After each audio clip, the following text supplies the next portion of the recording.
Now, during his visit to Al Udeid Air Base in Qatar, US President Donald Trump has stated that the current situation in Gaza is unacceptable, with citizens facing death. Trump mentioned having good ideas for Gaza and emphasized ongoing efforts to address the crisis, describing Gaza as a land of death and destruction for many years, with buildings collapsed and people living under rubble. Trump also announced Qatar's $9 billion investment in the base.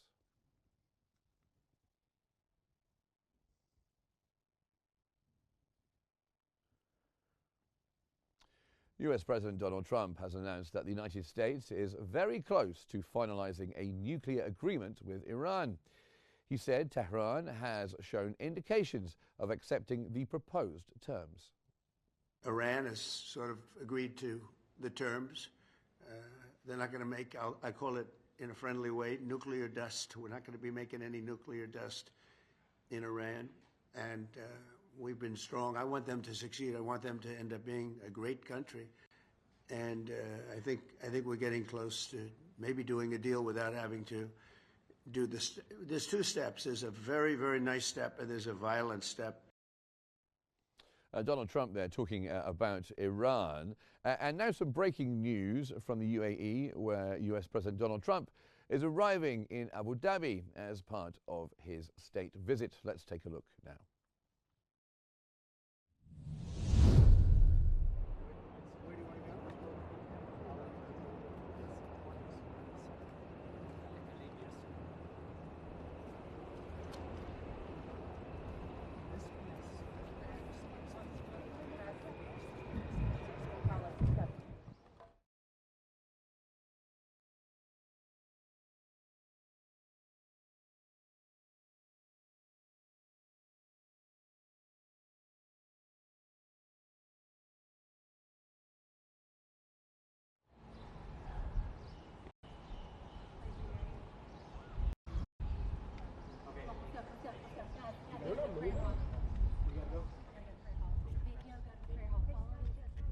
Donald Trump there, as you can see, as part of his tour of the Middle East and the Gulf states. Of course, he's been to numerous this week and had numerous meetings. And here you can see him as part of this state visit and this tour of the region.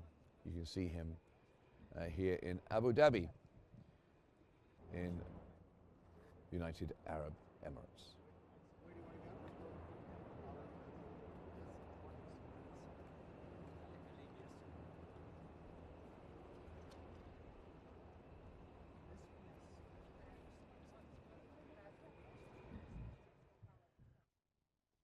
And we were just hearing what Donald Trump had to say about a potential Iran deal, but meanwhile, Iranian President Masoud Peskan pushed back against US President Donald Trump's criticism of Tehran, declaring that Iran would not yield to threats. Speaking in a televised address, he said attempts to intimidate Iran would not succeed and emphasized the country's willingness to stand its ground. Trump, during the U.S. Gulf Cooperation Council summit, said he was open to a deal with Iran, but insisted it must first end its support for terrorism, halt regional proxy conflicts, and permanently abandon any pursuit of nuclear weapons. Meanwhile, U.S.-Iran nuclear negotiations in Oman concluded on Sunday without resolution, though both sides plan to continue talks.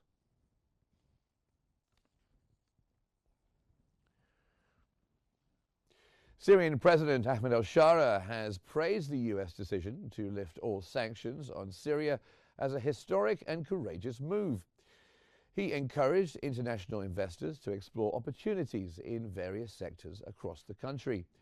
The announcement followed a surprise meeting between U.S. President Donald Trump and Alshara in Saudi Arabia, where Trump also signaled a potential move toward normalizing ties with Damascus. The sanctions lift marks a significant political win for Alshara, who has been working to consolidate power.